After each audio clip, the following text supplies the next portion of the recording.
how to resize an image in Photoshop. That's what we're going to do in today's video. But first, make sure to like the video, subscribe to the channel, and write down below in the comments any suggestion or question that you have, and let's get started. So if you want to resize an image in Photoshop, just select the image or the image layer by clicking on it or choosing the layer from the layers panel, and after you do that, you just click on Command T or Control T. You now have many options to resize. You can just drag it manually to resize it. You can also click on Shift while dragging it to keep and save the aspect ratios. As you can see, when we click on Shift, the aspect ratios are the same and they are linked together.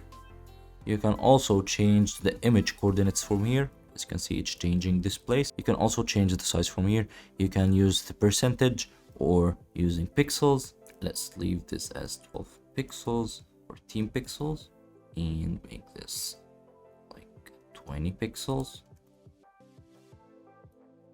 Now the changes with pixels, you can also link them if you want. That's how to resize an image correctly in Photoshop.